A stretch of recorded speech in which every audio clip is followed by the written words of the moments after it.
Bonjour à tous, aujourd'hui on va parler des bases en photographie et plus particulièrement du triangle d'exposition. Alors le triangle d'exposition, qu'est-ce que c'est? C'est un triangle où vous allez avoir trois paramètres, trois réglages. En premier, vous avez les ISO. En deuxième, vous avez votre ouverture et en troisième, vous avez votre vitesse d'obturation. Donc on va venir voir ces trois points ensemble.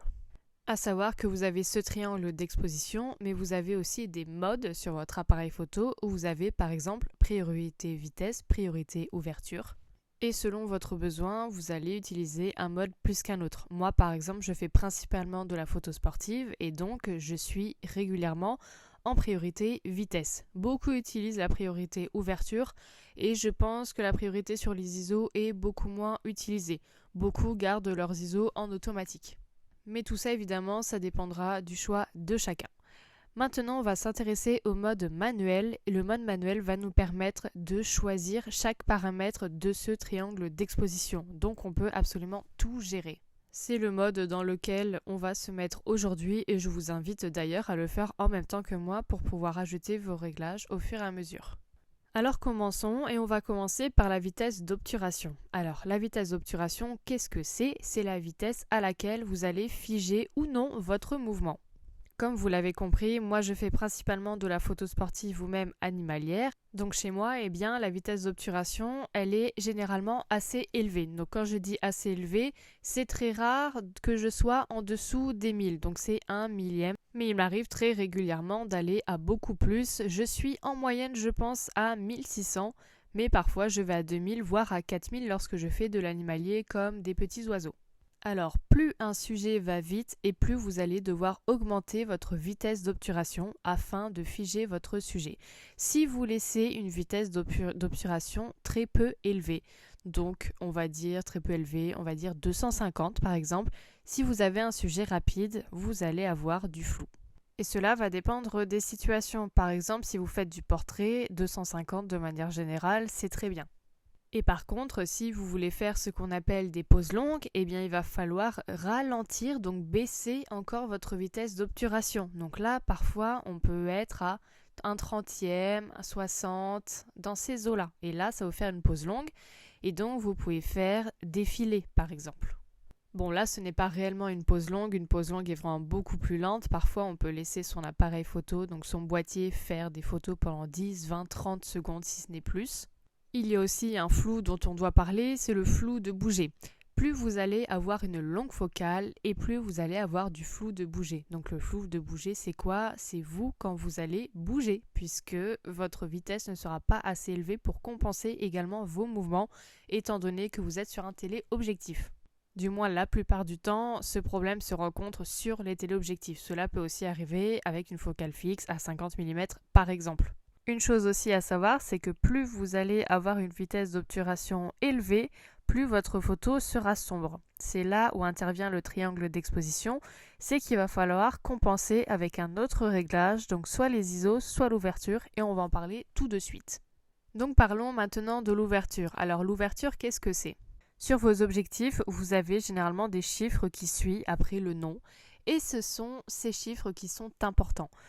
Donc, plus communément, quand on va acheter un objectif de kit ou quand on débute, on va avoir donc des zooms avec des ouvertures qui ne sont pas constantes, c'est-à-dire des ouvertures qui vont varier selon la focale à laquelle on se met.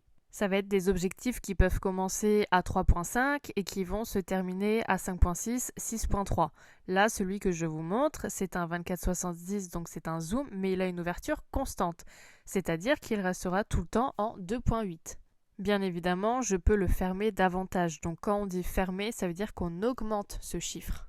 Et quand on ouvre notre diaph, ça veut dire qu'on descend le chiffre. Il est plus petit, donc minimum sur celui-là, 2.8. Vous pouvez retrouver des objectifs avec encore moins, c'est-à-dire f1.8, f1.4 et même f1.2. Bon là, c'est vraiment l'extrême.